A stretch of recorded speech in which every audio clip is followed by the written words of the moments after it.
नमस्कार व्यूअर्स, मैं हूं अमीश देवगन और आप देख रहे हैं आर पार। कुछ दिन पहले झारखंड विधानसभा में नमाज के लिए अलग से कमरा अलॉट हुआ था। इसे लेकर काफी बड़ा विवाद भी हुआ, लेकिन अब उत्तर प्रदेश विधानसभा में भी नमाज पढ़ने के लिए अलग कमरे की जोरदार मांग शुरू हो गई है।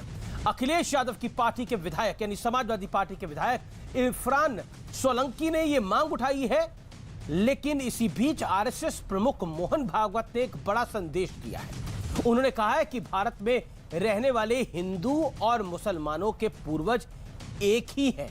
देश को आगे बढ़ाने के लिए सबको साथ आने की आवश्यकता है, यानी जरूरत है।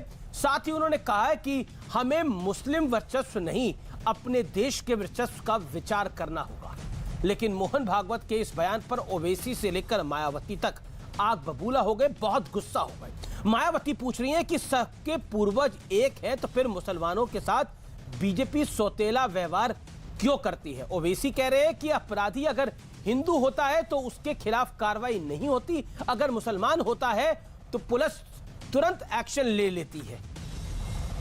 उन्होंने यह भी कहा कि मुसलमानों ने सपा बसपा को दिल खोलकर वोट दिया, लेकिन बदले में उन्हें कुछ नहीं मिला, यानी नतीजा सिफर रहा। इसलिए अब मुसलमानों को सत्ता में अपनी हिस्सेदारी चाहिए। सवाल यह है कि चुनाव के नाम पर तुष्टीकरण का दांव शुरू हो गया है। अब तो हिस्सा मांगने की बात हो रही है।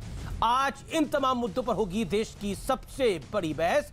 धार्मिक आजादी या वर्चस्व की लड़ाई। आज का आर पार जोरदार होगा।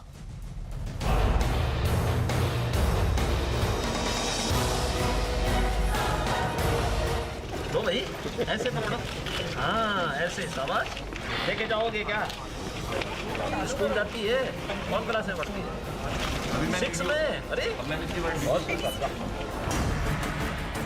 कांग्रेस जेएमएम सरकार ने झारखंड विधानसभा में नमाज के लिए अलग कमरा दिया और इसके बाद यूपी में भी इसकी मांग शुरू हो गई है। अखिलेश यादव की पार्टी के विधायक इरफान सोलंकी ने उत्तर प्रदेश विधानसभा में नमाज के लिए अलग कमरा दिए जाने की मांग की है। नमाज पूजा ये सब आस्था का विषय है और एक कमरा बना देने से ना कोई हानि होगी ना किसी को कोई तकलीफ। हाउस में रहेंगे तो इससे कार्रवाई नहीं छूटेगी और वो ना तो क्वेश्चन छोड़ सकता है ना नमाज छोड़ सकता है। उधर बिहार के बीजेपी विधायक हरिभूषण ठाकुर ने बिहार विधानसभा में हनुमान चालीसा पढ़ने के लिए जगह की मांग उठा दी। अगर हम किसी एक धर्म के लोगों को दे रहे हैं नमाज पढ़ने की जगह, तो निश्चित रूप से हनुमान चालीसा पढ़ने की भी जगह मिलनी चाहिए। इस बीच आरएसएस प्रमुख मोहन भागवत के बयान पर भी सियासत शुरू हो गई है, जिसमें उन्होंने कहा था, भारत में रहने वाले हिंदू और मुसलमानों के पूर्वज एक ही हैं। देश को आगे बढ़ाने के लिए सबको साथ आने की जरूरत है। हमें मुस्लिम वर्चस्व नहीं, अपने देश के वर्चस्व का विचार करना होगा। हम भारत के हैं, हम भारत माता के पुत्र हैं, हम समान पूर्वजों के वंशज हैं, हम सबको स्वीकार करने वाली उदार भारतीय संस्कृति के वंशज हैं, विरासतदार हैं। अपने जीवन से उसको बढ़ाना, भारत को बड़ा करते हुए सारी दुनिया को सुख शांति देना, ये हमारा जीवन कार्य है। उधर 2022 के लिए जमीन मजबूत करने में जुटी मायावती ने लखनऊ में प्रबुद्ध वर्ग सम्मेलन को संबोधित किया। शंखनाद और मंत्रोच्चारण के साथ कार्यक्रम की शुरुआत हुई।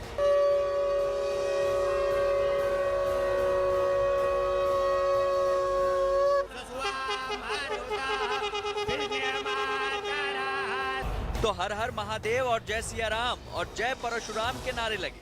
हर हर महादेव, जय सिया राम। मायावती को शंख, त्रिशूल और गणेश जी की मूर्ति भेंट की गई। इसके बाद उन्होंने मोहन भागवत के बयान पर पलटवार भी किया। आरएसएस प्रमुख श्री मोहन भागवत ने कहा है कि हिंदुओं व मुसलमानों के पूर्वज एक ही हैं, लेकिन इस बारे में मैं उनसे ये पूछना चाहती हूँ कि यदि हिंदुओं व मुसलमानों के पूर्वज एक ही हैं, तो फिर आरएसएस व इनकी बीजेपी यहाँ हर स्तर पर मुसलमानों के साथ सौतेला रवैया क्यों अपना रही है। वहीं ओवैसी भी अपना धार्मिक कार्ड लेकर उत्तर प्रदेश पहुंच गए। जो पहली कॉन्स्टिट्यूशन की किताब बनी गई थी, जो आज भी लोकसभा पार्लियामेंट में है, उसमें मुगल बादशाह अकबर की फोटो है, टीपू सुल्तान की है। संविधान बनाने वालों ने उनकी तस्वीर डाली। उसके ऊपर क्या कहेंगे वो? तो इसीलिए कह रहा हूं कि हिस्ट्री में बड़े वीक हैं वो। जिस किसी पॉलिटिशियन का नाम प्रज्ञा होगा, अजय होगा, कुलदीप होगा, संगीत होगा, सुरेश होगा, कपिल होगा, वो लोकप्रिय नेता होगा। और जिसका नाम अतीक होगा, जिसका नाम शहाब होगा, जिसका नाम मुख्तार होगा, वो बाबुली हो जाएगा।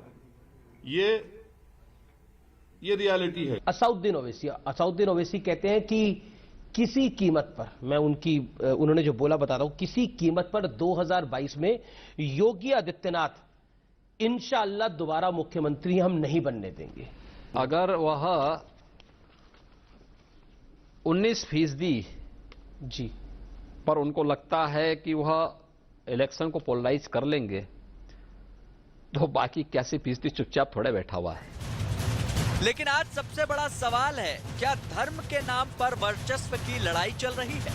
जैसा कि मोहन भागवत ने बयान दिया है, आज इसी पर होगी देश की सबसे बड़ी बहस, धार्मिक आजादी या वर्चस्व की लड़ाई। और अब वक्त है आर पार के सुप्रसिद्ध विश्लेषण का।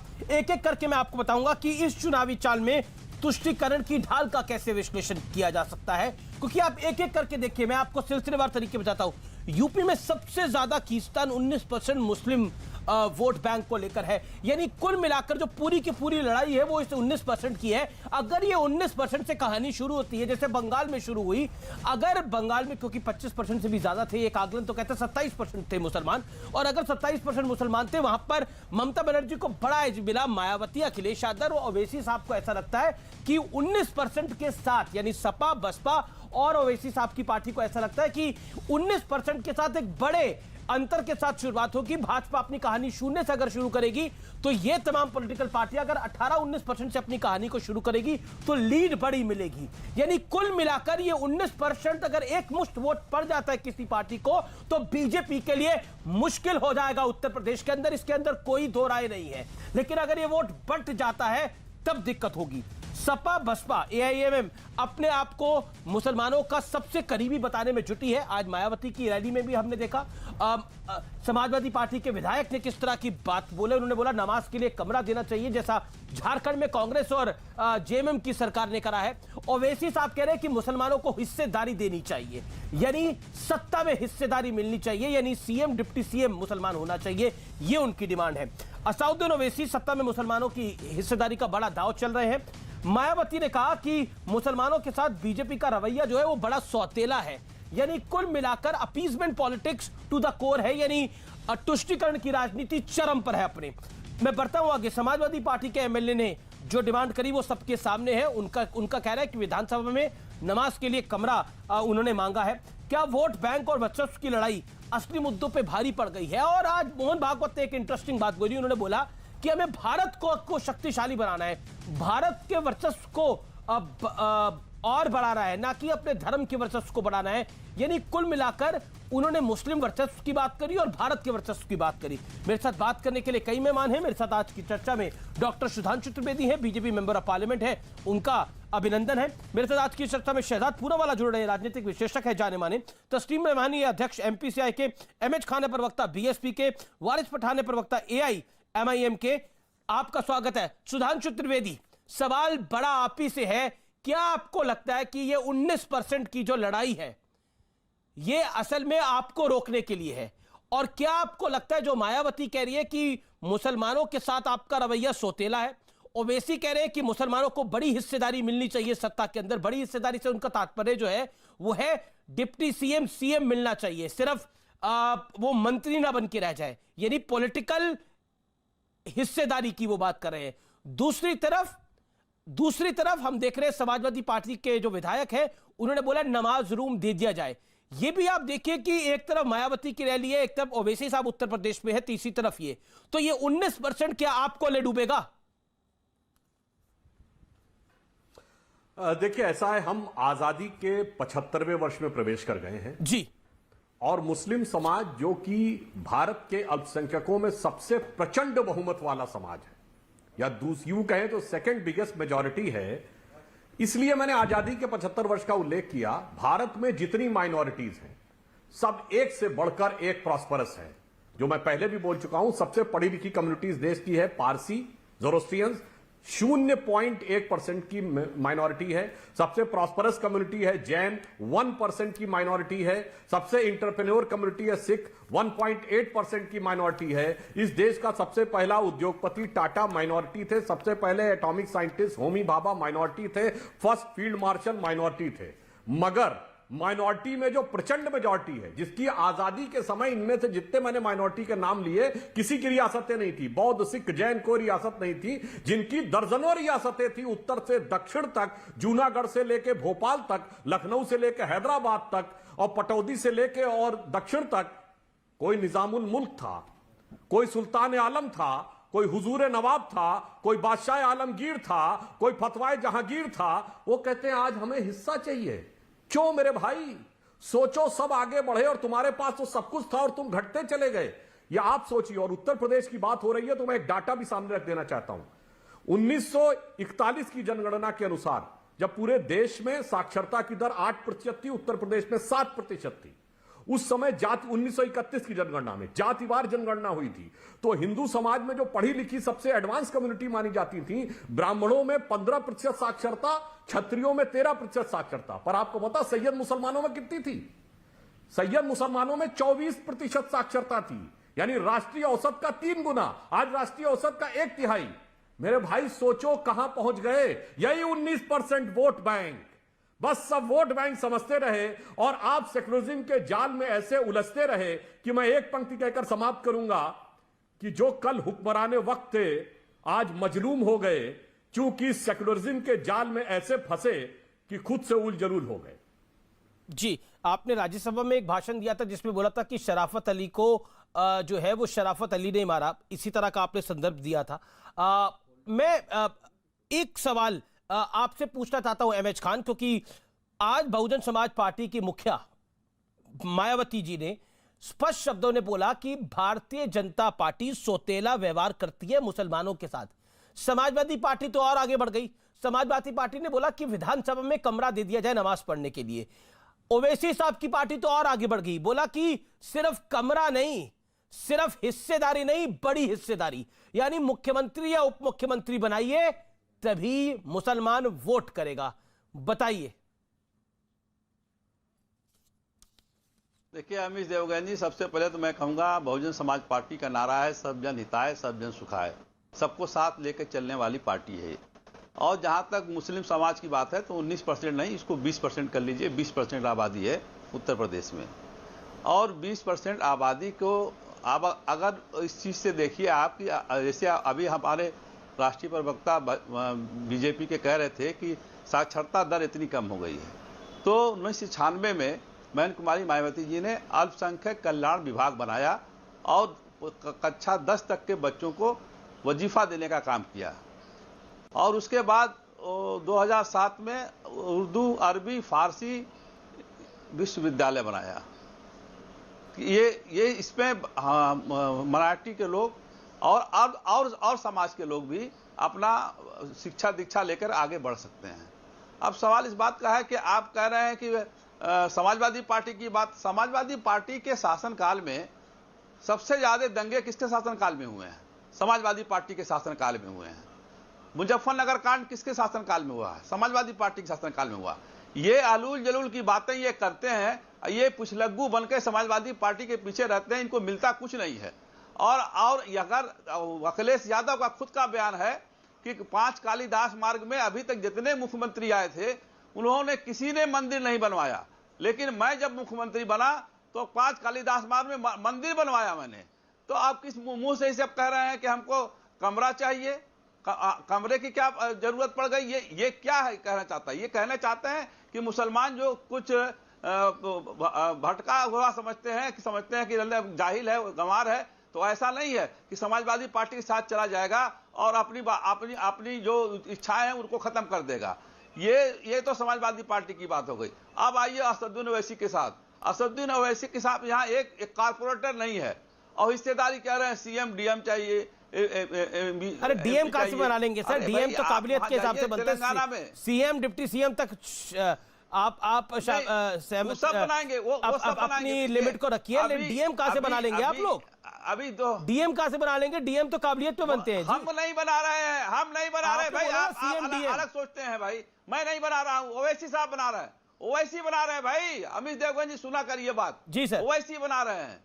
ओवैसी तो ऐसी सी बातें करेंगे जो हजम नहीं होने वाली है। हम कब कर रहे हैं? ओवैसी कह रहे हैं कि आप धोखेबाज हैं, आपने कुछ नहीं दिया मुसलमानों को, झुंझुना दिखाते हैं सिर्फ वोट बैंक का, बाकी सिर्फ उनसे वोट ले लेते हैं। हम देंगे, हम सत्ता में ताकत दे देंगे, अभी जो हम निर्णयों में ताकत दे देंगे। देखिए ये मैं कह तो रहा हूं, ये लेकिन उनका लॉलीपॉप आपसे बड़ा हो गया ना। मुसलमान या सब उनका पॉलिटिकल लॉलीपॉप आपसे बड़ा हो गया। बोलना है कुछ भी बोल दीजिए आप। नहीं लॉलीपॉप हमारा नहीं है, हमारा तो काम जमीनी काम है, जमीनी काम हमने किया है और वो मुसलमानों के बीच में है। जब चाहे इसको खंगाल सकते हैं, देख सकते हैं। ये इस वक्त जो है भारतीय जनता पार्टी के इशारे पर वो काम कर रहे हैं यहाँ पर आकर के कि हाँ इसको डिस्टर्ब करो और चाहे जितना डिस्टर्ब कर लीजिए आप, लेकिन 2022 में बहुजन समाज पार्टी की सरकार बन रही है, सुश्री मायावती जी मुख्यमंत्री बनेगी। ठीक मैं है, आपको बता दे रहा जी जी जी। सब समाज वारिस पठान, आप बीजेपी के इशारे पे काम कर रहे हैं, आपकी पॉलिटिकल हैसियत कुछ रही है, आप मुंगेरी लाल के हसीन सपने देख रहे हैं। समाजवादी पार्टी कह रही है कि कुछ नहीं करेंगे, सिर्फ शोर मचाएंगे और चले जाएंगे। और बसपा ने जो कहा वो आपने सुना जवाब। अमीश भाई सपने देखने चाहिए, अमीश भाई सपने देखने चाहिए। सपने उन्हीं के साकार होते हैं जो सपनों को देखते हैं। और ये जो बकवास कर रहे थे अभी ये चाचा बीएसपी के यहाँ पर बैठ कर के भाजपा के ये वो ऐसा फालतू बातें हो गई। अब उसके हमको कोई नहीं, आप ए से लेके जेड तक की टीम बना दो, हमको कोई फर्क नहीं पड़ने वाला है। अब मुसलमान को नहीं झेल पा रहे हो, देखा ये जा रहा है, बात करने चले हो। तमीज से बात करो, तमीज से बात करो, तमीज से बात करो। एक मुसलमान को तुम यहाँ झेल नहीं पा रहे हो, तुम डिबेट में और सारे मुसलमान को नेता बनना चाहते हो। चाचा अभी एक मुसलमान को नहीं झेल पा रहे हो तुम यहाँ पर, तुम सारे मुसलमानों को नेता बनना चाहते हो। इज्जत कर रहा हूँ तो आप क्या सर पे चढ़ रहे हो क्या? अपने बुजुर्गों से कैसे बात की जाती है, तमीज से बात करो। तमीज आप सीखो, तमीज में रहना, तमीज आपके लिए बात करना आता है। मुसलमानों को कोई ऐसा ना समझना, ये बॉम्बे हैदराबाद नहीं है, उत्तर प्रदेश है। ये बॉम्बे हैदराबाद नहीं है, ये उत्तर प्रदेश है। यहाँ लोग तमीज तहजीब से बात करते हैं। और लखनऊ में मैं रहता हूँ, लखनऊ में तमीज तहजीब की बात की जाती है। उत्तर प्रदेश में आए हो तो तमीज तहजीब में रहो कि कैसे बड़ों से बुजुर्गों से बात की जाती है। बैठ के जी वारिस पठान बोलिए। अमीश भाई क्या डिबेट चला रहे हो आप? किस तरह के लोगों को बुलाते हो? अभी इनको जरा खामोश कराओ, इनका फेडर डाउन करो, वरना ये बोलेंगे तो मैं इनको बोलने नहीं दूंगा। तमीज में रहा कहिए इनको, अरे यार अमीश भाई किसको बुला लिया? ना बोले मुसलमानों का लूजलों ना बोले, ये मुसलमानों के खिलाफ बकवास ना करें। मुसलमान को क्या क्या मुसलमानों के लिए पूरा देश देख रहा है। मुसलमानों को आप मुसलमानों को मुसलमान का नाम ही बदलो और मुसलमानों को उल्टा सीधा बोल रहे हैं। अच्छा एमएच खान, आपने अपनी आपत्ति को दर्ज करा लिया। एमएच खान साहब आप वरिष्ठ हैं, आपने अपनी आपत्ति को दर्ज करा दिया। उनका कहना है वारिस पठान कि आप उनको बकवास शब्द मत बोले, आप अपने वक्तव्य को रखें। बोलिए वारिस पठान की टर्न है, लेट हिम स्पीक। देखिए अमीश भाई ऐसा तो नहीं होगा, इनको खामोश करो, मैं बोलूंगा नहीं तो मैं खामोश बैठता हूं ना। अगर आप डिबेट कंट्रोल नहीं कर सकते तो फायदा क्या है करके? अभी ऐसे लोग को आप बुलाते, ठीक है। देखिए बीएसपी ने क्या किया अभी मैं आपको बताता हूं ना। इतने वर्षों के अंदर, जैसा 74 साल हो गए आजादी को, 74वें साल में चले गए, देश का मुसलमान कहां रह गया? यूपी के मुसलमान की क्या हालत कर दी इन लोगों ने, बताइए ना मुझे। 2% लोग ग्रेजुएट नहीं है यूपी के अंदर मुसलमान में। आपको मुसलमानों के वोट तो चाहिए, मगर मुसलमानों के लिए करना है क्या है? कुछ नहीं। अब ये मुसलमान आपके झांसे में आने वाला नहीं है। और हम जा रहे हैं अमीश भाई हमारी हिस्सेदारी की लड़ाई लड़ने। अगर 6%, 7%, 8% वाला डिप्यूटी सीएम बन सकता है तो 20% वाले क्यों नहीं बन सकते? तो अगर हिस्सेदारी की लड़ाई, तो पर वारिस ये तो वही डिमांड है जो मुस्लिम लीग कर रही थी आजादी से पहले। ये तो उसी तरह की डिमांड है जैसे मुस्लिम लीग कर रही थी आजादी से पहले। नहीं, अरे अधिकार मांगना खराब है क्या? अगर आज बहन मायावती वहां पर ब्राह्मण सम्मेलन कर रही है, वहां पर नारे लगा रही है, तो ये कोई अपीसमेंट नहीं है क्या मेजोरिटी का? और अगर हम आके बोले कि मुसलमानों का मिलना चाहिए, पावर में आना चाहिए, सत्ता में आना चाहिए, तो क्या हम कम्युनल राजनीति कर रहे हैं? मुझे सवाल करना है, काफी समाजवादी पार्टी के भी यहाँ पर बैठे हुए हैं, मुझे उनसे भी सवाल करना है। यही 2012 में अखिलेश यादव थे, उन्होंने घोषणा पत्र में कहा था कि अगर हम सत्ता में आएंगे तो मुसलमानों को 16% रिजर्वेशन देंगे, जॉब में, एजुकेशन में। क्या दिया? कुछ नहीं। ये बीएसपी मायावती बहन जी कल तक अखिलेश के साथ साइकिल पे बैठ के चल रही थी, पूरी तरह से मुसलमानों के वोट ले लिए, मगर आज भी मुसलमान सोशली इकोनॉमिकली बैकवर्ड है। अब क्या किया, ब्राह्मणों के वोट इनको चाहिए। अरे हमको ब्राह्मण भी वोट देगा, दलित भाई भी वोट देगा, ओबीसी भी वोट देगा, क्योंकि हमारे पास एक विजन है। हम तो पॉलिटिकल एम्पावरमेंट के लिए जा रहे हैं ना, इनकी तरह तुष्टिकरण की राजनीति तो हम नहीं करते हैं। अरे इनको सिर्फ मुसलमानों के वोट से मतलब है, बाकी उनके लिए ना कभी इन्होंने कुछ किया है, ना आगे इनकी मंशा है कुछ करने की। और यहाँ के हमको तमीज जैसा बदतमीजों के साथ नहीं सीखनी है। सामने बोलता हूं, आपकी इज्जत करा जब तक इज्जत है, बाद में इतना सुनाऊंगा कि कुर्सी छोड़ के भागोगे खान, याद रखना। नहीं देखिए और अहमद खान भी वरिष्ठ आदमी है। तमीज में रहना, तमीज में रहना, वारिस पठान तमीज में रहना, तुम्हारे जैसों को यहाँ बात चरवाहा बनाते हैं लोग। आप सीखो, तुम्हारे जैसे तुम एक मुसलमान को नहीं झेल पा रहे हो, तुम सारे मुसलमानों की बात करने चले हो। तुम एक मुसलमान को नहीं झेल पा रहे हो, डिबेट में बदतमीजी से बात कर रहे हो। अपने बुजुर्ग है, तुमसे बड़ा हूं मैं, तुम्हारे बाप के बराबर हूँ, तुम्हारे बाप के बराबर हूँ। मुसलमानों को नहीं समझ पा रहे हो, इसीलिए तमीज कर रहा हूं, मुसलमानों की बात करोगे, लिहाज कर रहा हूं, वरना ऐसा सुनाता हो कुर्सी छोड़ के भागते यहाँ पे बात करने के लिए। क्या बात करोगे तुम यहाँ पे बीजेपी के इशारे पे आए हो मुसलमानों बनाने के लिए? बनना चाहिए, यहाँ का मुसलमान मुसलमानों नहीं है, होना चाहिए। मेरे सवाल का जवाब दो। पूरे देश का मुसलमान देख रहा है, सुनो मुसलमानों, पूरे देश के मुसलमानों सुनो, पूरे देश का मुसलमान देख रहा है, तुम एक मुसलमान को गाली बक रहे हो। मिलना चाहिए। पूरे देश का मुसलमान देख रहा है, तुम एक मुसलमान को गाली बक रहे हो, एक दाढ़ी वाले मुसलमान को गाली बक रहे हो, एक सच्चे मुसलमान को गाली बक रहे हो। अरे आपको पूरा देश देख रहा है कि एमआईएम का प्रवक्ता मुसलमान को गाली दे रहा है, मुसलमान को गाली दे रहा है। इसकी हैसियत यही है मुसलमान को गाली बकने की। सुनिए, गाली बकता है मुसलमानों को, देश के मुसलमानों को पैरों के नीचे तले रखना चाहता है। ये मुसलमानों को पैरों तले रखना चाहता है।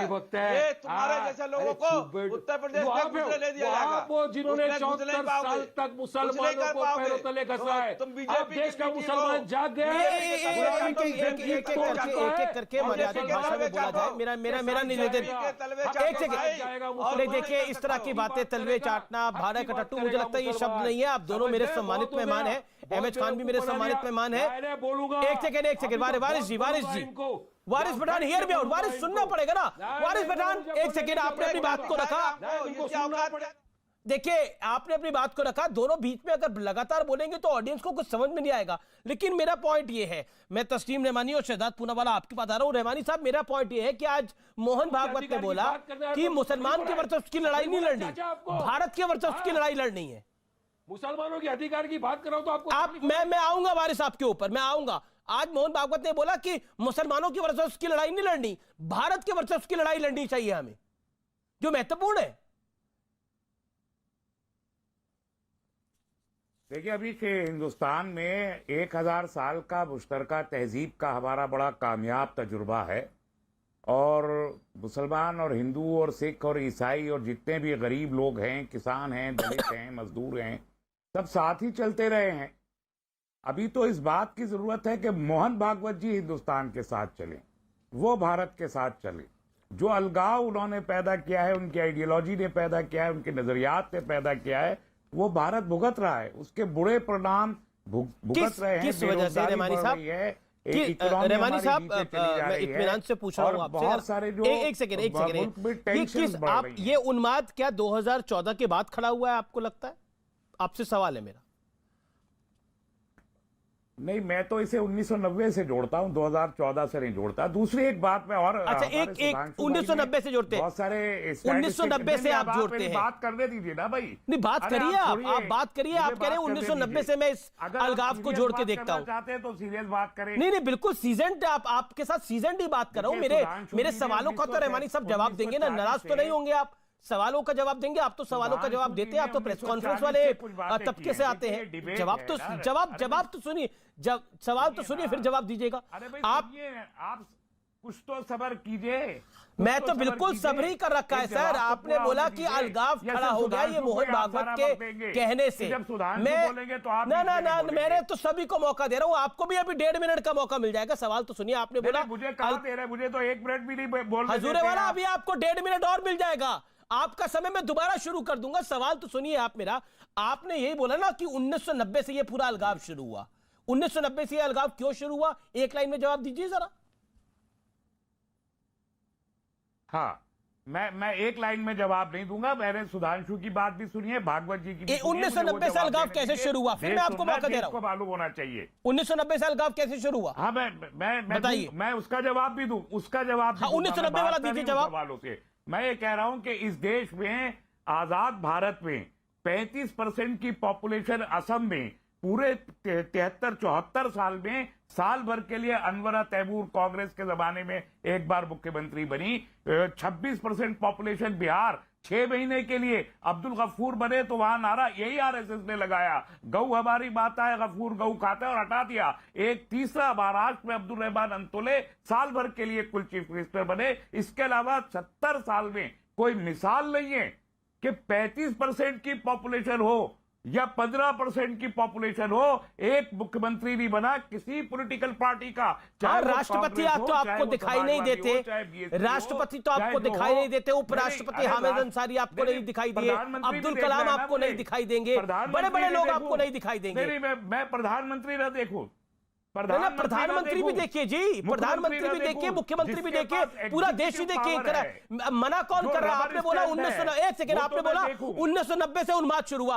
1947 में कौन सा आरएसएस था? 1945 में कौन सा आरएसएस था? 1945-47 में कौन सा नरेंद्र मोदी और एलके अडवाणी थे यहाँ पर? कौन था 45-46 के अंदर यहाँ पर जब मुस्लिम लीग ने डिमांड शुरू कर दी, देश का बंटवारा हो गया, ट्रेनें कट के आई? कौन था यहाँ पर? कौन था यहाँ पर? नहीं, कौन था बताइए ना मुझे आप। किसका शासन था? मैं तो ना किसका शासन था बताइए, किसने डिमांड रखी? किसने डिमांड रखी है बताइए जरा। जी को आईना दिखा रहा हूं और सुधांशु त्रिवेदी को आईना दिखा रहा हूं। ठीक है, सुधांशु त्रिवेदी इसका जवाब देंगे। Sudhanshu Trivedi, you respond and Shehzad Poonawalla. Sudhanshu Trivedi, Sudhanshu Trivedi, आप एग्जीक्यूटिव पावर देना नहीं ठीक है। सुधांशु जी बोलिए। और उसके बाद अगर कोई ये मुतालबा करे कि हम भी इस मुल्क में बराबर के शहरी हैं और बराबर का दर्जा चाहते हैं, तो आप दर्जा देना नहीं चाहते। एक पॉलिटिकल पार्टी का सदर 70 साल में मुसलमान नहीं बन सका, जबकि तो मतलब आप वारिस पठान के साथ खड़े हैं ना, कांग्रेस से लेके और ठीक है, मतलब ये नई डिमांड है। शहजाद भी इस पर रिस्पॉन्ड करना चाहते हैं, लेकिन सुधांशु क्योंकि आपका नाम लिया, रिस्पॉन्ड टू दिस। मैं आ रहा हूं। अजय देखिए, तस्लीम रहमानी साहब की बात को मैं स्वीकार करता हूं कि 1990 से शुरू हुआ, और मैं प्रिसाइज बता देता हूं 1990 में किस डेट से शुरू हुआ और कैसे शुरू हुआ। यह 30 अक्टूबर 1990 और 2 नवंबर 1990 को शुरू हुआ, जिस दिन भोले भाले कार सेवकों पर, कार सेवा 30 अक्टूबर को थी, फिर बोल रहा हूं 2 नवंबर को कुछ भी नहीं था, निशाना साध के गोली चलवाई गई मुलायम सिंह की सरकार के द्वारा, और यह कहा गया कि मैं इससे ज्यादा मुसलमानों के लिए क्या करवा सकता था कि मैंने 16 हिंदू कार सेवक मरवा दिए थे। 40 भी मर जाते तो गम नहीं था, हकीकत यह थी कि बहुत मारे गए थे। और इतना ही नहीं, 1990 में जब शहाबुद्दीन और बुखारी जैसे नेता ये कहते थे कि राम कहां पैदा हुए ये बताओ, मंदिर नहीं, यह अयोध्या ये थी ये साबित करो, इसी जगह पे साबित करो। और रहमानी साहब, आपको याद होगा बोट क्लब पे एक रैली हुई थी, बाबरी मस्जिद एक्शन कमेटी बनी थी। इस देश में 500 साल पुराने एक विदेशी आक्रमणकर्ता के नाम के ऊपर एक एक्शन कमेटी बनी थी, फिर उसने एक रैली की थी दिल्ली के बोट क्लब पे 1990 से भी पहले 1988 में, और उसमें इमाम बुखारी ने यह डायलॉग बोला था, अखबारों में जाके देख लीजिएगा। उन्होंने बोला था, न घबराओ मुसलमानों, खुदा की शान बाकी है, अभी इस्लाम जिंदा है, अभी कुरान बाकी है, वो काफिर हैं जो अपने दिल में हंसते हैं, उन्हें जाकर कह दो अभी तो करबला का आखिरी मैदान बाकी है, फिर नाराए तकबीर अल्लाहु अकबर।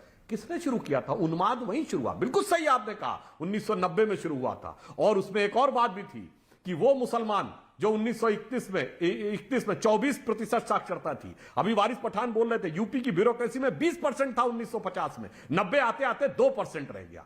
किसने किया ये? किसने पढ़ने से रोका? आप तो बड़े बड़े पैसे वाले थे भाई, हम भी पुराने लखनऊ में रहे, क्या क्या हवेलियां थी, शेवरलेट गाड़ियों में चलते थे, और मैंने ऐसे भी लोग देखे जिनके यहां चांदी की मसहरी थी, यानी पाए थे मसहरियों के, चांदी के। क्यों पीछे रह गए? इस पे विचार करिए, दूसरे को दोष देने की बात मत करिए। और जो अभी ओवैसी जी का बयान दिखाया जा रहा था, की वजह से पीछे रह गए, ये लोगों की वजह से। मैं एक बात तो आपका शुक्रिया अदा करता हूं कि आपने मान लिया कि 1990 देखिए, शहजाद पूनावाला अभी तक चर्चा में नहीं आए, उनको भी मुझे लेके आना। एक सेकंड, सुधांशु अपनी बात को कंप्लीट कर ले। एक सेकंड, सारी सरकारें आपके जरिए बहाए गए खून के पहियों के ऊपर खड़ी हुई थी, ये बात आपने तस्लीम कर ली, इसके लिए आपका शुक्रिया कि इस देश में अलगाव आपने किया। पूरी बात हुई, एक वाक्य और पूरा हो जाने देते। उस खून के रथ के ऊपर आप अपनी सरकारें लेके चले हैं, या आपने तस्लीम किया और इस देश के लोगों ने इस बात को समझ लिया। मुजफ्फरनगर में 5 तारीख को लोगों ने आपको बता दिया कि आपके बरब्बे और आने वाले नहीं है। एक वाक्य कह लूं रहमानी साहब, एक वाक्य कह लूं बस, एक लाइन, ज्यादा नहीं बोलूंगा। सच्चर कमेटी की रिकमेंडेशन की रिपोर्ट आई 2013 में, जिसमें कहा गया कि मुसलमानों की हालत बहुत खराब है। 2013 तक 67 साल आजादी के हुए थे, 13-14 तक 6 साल हमारी सरकार रही थी और 61 साल सेकुलरिज्म के सूरमा रहे थे। अगर इस हालात पे पहुंचे तो उसके लिए कौन जिम्मेदार था? 6 साल के हम या 61 साल के सेकुलरिज्म के सूरमा? किसने किसकी लाशों पर, किसने किसकी लाशों पर? एक और बात सुन लीजिए, ये बताइए मुस्लिमों की भीड़ के ऊपर गोली चला के, सीधे बंदूक चला के गोली कब चलाई गई? हाशिमपुरा मलियाना में 1987 में किसकी सरकार थी? यूपी में, बोलिए, कांग्रेस की सरकार थी। और आज बताइए वारिस पठान आज ये कहते हैं कि वो, और आप वही मानसिकता आज है जो कहते हैं 15 मिनट के लिए पुलिस हटा ली जाए। आरएसएस की जननी कांग्रेस है। अच्छा ठीक है, मैं शहजाद पूनावाला के पास आता हूं। शहजाद पूनावाला काफी देर से इंतजार कर रहे हैं। शहजाद पूनावाला, माजरत पहले तो, क्योंकि आपके पास में समय के बाद आ रहा हूं। ओके रहमानी साहब, you made your point, you got your turn. Shehzad Poonawala is patiently waiting from last 27 minutes. I think we should give him that respect now. Shehzad जी, सवाल बहुत स्पष्ट है। इरफान सोलंकी कहते हैं कि सत्र के दौरान नमाज में कमरा दे देना चाहिए। ये तो झारखंड वाली मांग है। इसके अलावा जो बात ओवैसी साहब की, वारिस पठान की पार्टी कह रही है, जो मायावती कह रही है, वो भी चीजें हैं। क्या आपको लगता है कि इस देश के अंदर एक पैरेलल नैरेटिव चलाने का एक प्रयास हो रहा है, जिसमें सिर्फ सत्ता में हिस्सेदारी नहीं चाहिए, वर्चस्व चाहिए, अब यानी ताकत चाहिए? देखिए अमीश जी, ये बात केवल एक कमरे की नहीं है, क्योंकि मुसलमान नमाज कमरे से नहीं नियत से पढ़ता है, पर सियासी मुसलमान को नमाज में नियत नहीं कमरा चाहिए। और सियासी मुसलमान जो है वो अब इस लव ट्रायंगल में फंस चुका है। लव ट्रायंगल कौन सा? पहले बीएसपी, कांग्रेस और समाजवादी पार्टी का एक फूल 3 माली थे, अब चौथा माली भी आज आ चुका है मैदान में, और वो वोट बैंक के फूल के लिए ये पूरी जद्दोजहद हो रही है। पर मैं 1-2 सवाल सबसे पूछना चाहता हूं। एक है बीएसपी जो आजकल जय श्री राम के नारे लगा रही है। अच्छा हुआ, दिल को सुकून महसूस हुआ कि जय श्री राम के नारे लगा रही है बीएसपी। तो मैं उनसे पूछना चाहता हूं, बीएसपी के लोगों से, हालांकि सब जवाब देंगे कि नहीं देंगे। 2015 में मायावती ने कहा था मुस्लिम कार्ड खेलते हुए कि डिस्प्यूटेड स्ट्रक्चर नहीं है, वो बाबरी मस्जिद है। तो आज वो बाबरी मस्जिद है या विवादित ढांचा है बीएसपी के लिए? क्योंकि जय श्री राम बोला है तो एक बार वो भी क्लैरिफाई कर ले। अब एमआईएम पर आते हैं। एमआईएम का तो अभी हाल ही में रिश्ता था, निकाह हुआ था 2020 में बिहार में बीएसपी के साथ। ऐसी क्या बात हो गई कि 3 तलाक हो गया? पर चलिए मैं इनको एक सवाल एमआईएम के लोगों से भी पूछना चाहता हूं। देखिए एमआईएम जो है वो कहती है कि हम राजनीति करते हैं, हम सबकी बात करते हैं। तो मैं इनसे सिर्फ इतना पूछना चाहता हूं कि इतने जय भीम जय मीम आपने नारे लगाए, खेताराम भील एक दलित युवक को मुस्लिम भीड़ ने मार दिया। लिंचिंग की बात करने वाले ओवैसी साहब, जय भीम जय मीम के नारे लगाने वाले ओवैसी साहब ने एक भी बार भीम के लिए नहीं बोला। जब रतन लाल को मार दिया, दिलबर नेगी को मार दिया, जब पूर्णिया में महादलितों पर मुस्लिम समुदाय ने हमला किया, तब ये जय भीम जय मीम यूनिटी वाली बातें कहां चली जाती है? और फिर तस्लीम रहमानी साहब के पास आना चाहता हूं। तस्लीम रहमानी तो सेकुलरिज्म का पाठ पढ़ा रहे हैं। एक तरफ डॉक्टर मोहन भागवत है, कहते हैं हमारा डीएनए एक है, वहां राकेश टिकैत अल्लाह अकबर के नारे भी लगाते हैं। पर मैं आपको चुनौती देता हूं अमीश जी, इनमें से एक से भी हर हर महादेव का नारा लगवा दीजिए। अरे हर हर महादेव तो दूर की बात है, ये वंदे मातरम का नारा नहीं लगा सकते। दरअसल बात ये है, बात कमरे से शुरू होती है, पर ये एक तरफा सेकुलरिज्म चलते चलते कमरे से मुल्क कब बन जाएगा ये किसी को पता नहीं चलेगा।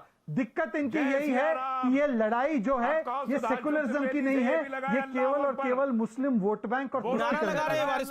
ओके, तस्लीम रहमानी ने नारा लगा दिया है शहजाद।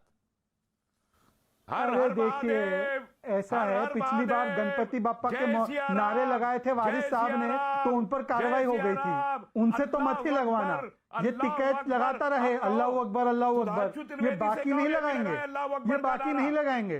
और देखिए पूछिए वो बीएसपी वाले से पूछिए, मुसलमानों की बड़ी बात कर रहे थे, अब उनसे पूछिए बाबरी मस्जिद है या विवादित जांच, एक बार पूछ लीजिएगा। नारा लगाए जरा। ओके चलिए रहमानी साहब, आज तो आपने हर हर महादेव के नारे कम से कम 10-12 बारी लगा दिए।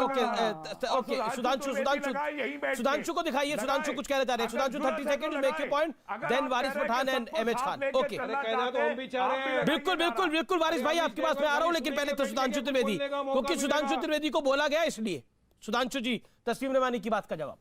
हाँ, मैं इनकी दोनों बात का जवाब। देखिए, मुझे एक बात याद आ गई। जब 1992 का ढांचा गिरने के बाद हमारी सरकारें बर्खास्त हो गई थी, तो 93 में विधानसभा का चुनाव हुआ, जिसमें सपा बसपा का गठबंधन हुआ और हम लोग सरकार बनाने से रह गए थे। अमित जी, तब एक नारा लगा था, मिले मुलायम काशीराम, हवा में उड़ गए जय श्री राम। और उस समय एक प्रख्यात नेता ने कहा था कि ये तो शक्ति की थोड़ी कमी रह गई, अभी शक्ति दिखाइएगा तो वो दिन आएगा, क्या मुलायम क्या काशीराम, सारे बोलेंगे जय श्री राम, मियां भी बोलेंगे जय श्री राम। देखिए, तस्लीम रहमानी जी बोलने लगे, बहुत से लोग बोलने लगे। और इतना ही नहीं, अरे अब भूल जाओ मुलायम काशीराम, ओवैसी पहुंच गए राम के धाम, ओवैसी पहुंच गए राम के धाम। अगर अब अल्लाह अकबर पे भी आ रहा हूं। अरे रहमानी साहब, आ रहा हूं, अल्लाह अकबर पे भी आ रहा हूं।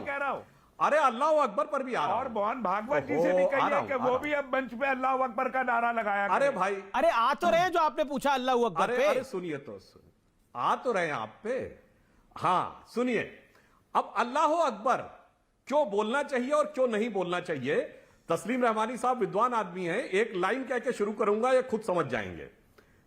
अल्लाह अकबर को नाराए तदबीर कहते हैं ना, और अल्लामा इकबाल ने लिखा है कि ये क्या तमाशा हुआ इस्लाम की तकदीर के साथ, कत्ल शब्बीर हुए नाराए तदबीर के साथ।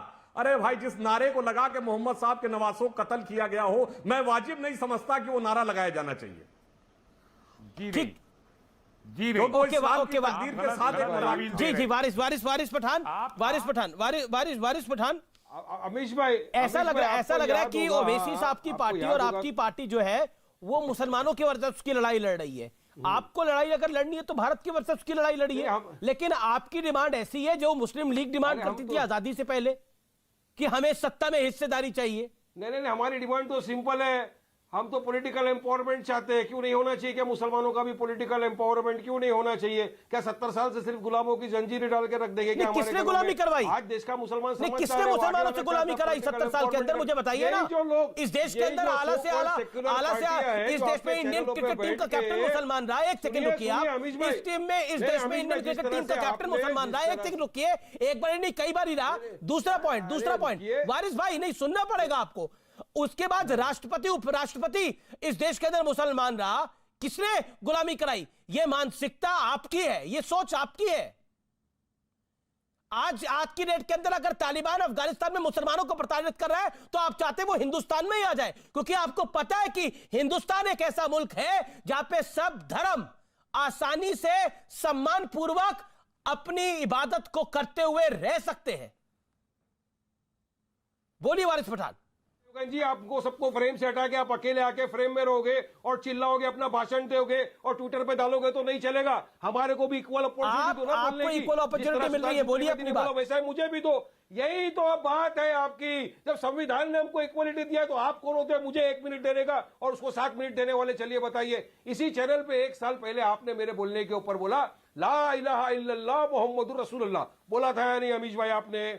आज वही तो हो रहा है तस्लीम रहमानी ने, कोई बात नहीं। लेकिन मैं अभी पॉलिटिक्स पे आना चाहता हूं। यूपी के अंदर जो हो रहा है, बिल्कुल हमारे पार्टी के सदर गए फैजाबाद उदौली से, आज उन्होंने शुरुआत की है। कल सुल्तानपुर जाएंगे, परसों बाराबंकी जाएंगे। और हमारा तो शोषित वंचित समाज सम्मेलन ही लगा हुआ है। हम तो दलित भाई, ओबीसी भाई सबको लेके साथ में चल रहे हैं ताकि सबका उद्धार हो। जो ये लोगों ने आज तक सबको नीचे रखा है, पॉलिटिकल एम्पावरमेंट करे और बिल्कुल मुसलमान आगे आना चाहिए और आएगा। और हमको यकीन है इस मर्तबा हम भाजपा को हराने में कामयाब होंगे और चीफ मिनिस्टर हम योगी को नहीं बनने देंगे। वारिस भाई, एक लाइन नहीं, आप बोल दीजिए ना। अभी आपको तस्लीम रहमानी ने बोला नारे तकबीर बोले, आप तो नहीं बोले। वारिस पठान, आप तो नहीं बोले भाई, तो आपको फोर्स नहीं कर रहा हूं। वारिस पठान, अरे सुन लीजिए ना। देखिए अब आप वायरल होने की कोशिश कर रहे हैं क्या? बोलिए। एक लाइन वारिस पठान, अतीक अहमद आपको शोषित लग रहा है? अतीक अहमद शोषित है क्या? अरे उससे अतीक अहमद का परिवार जिसने गुंडाई की, 35% माफिया बीजेपी है, के जो जिसके एमएलए खिलाफ उन पे क्रिमिनल इतने केसेस केसेस है, वो आपके लिए शोषित है। और खेताराम भील जिसको मुस्लिम भीड़ ने मार अतीक दिया, अहमद आज वो तक आपके लिए convict नहीं शोषित हुआ नहीं है। है। और जहां तक अतीक बात है अहमद बसपा साहब की, को आज बसपा तक आरोप conviction लगाती है नहीं दूसरों हुआ पर है, भाजपा जबकि की 35% समर्थक होने का, भाजपा के एजेंट होने का। बसपा ने कितनी बार सरकार बनाई है बीजेपी के साथ, जरा वो भी बता दे। ठीक है, मैं अहमद खान से जवाब ले लूंगा, लेकिन पहले वारिस पठान अतीक अहमद को के परिवार को पार्टी में लेकर, एक सेकंड, अतीक अहमद के परिवार को पार्टी में लेकर आप कौन सा मुस्लिम एम्पावरमेंट कर रहे हैं? अतीक अहमद ने कितने अन्याय करे हैं, कितने लोगों पे अन्याय करे हैं? एक बाहुबली को लेके, गुंडे को लेकर आप क्या दिखाना चाहते हैं? 5 आप नहीं बोल सकते। क्यों नहीं बोल सकते जी? के एमएलए ने ना कमाल की बात है, पार्टी में अतीक अहमद को लेंगे और बात करेंगे मुस्लिम एम्पावरमेंट की। बैठे हुए एमएलए बन के उनका क्या? 35% जो भाजपा के एमएलए क्रिमिनल केसेस के अंदर है, उनके ये मुख्तार अंसारी और अतीक अहमद के दौर चले गए यूपी की राजनीति के अंदर। इन पे तो कन्विक्शन नहीं है।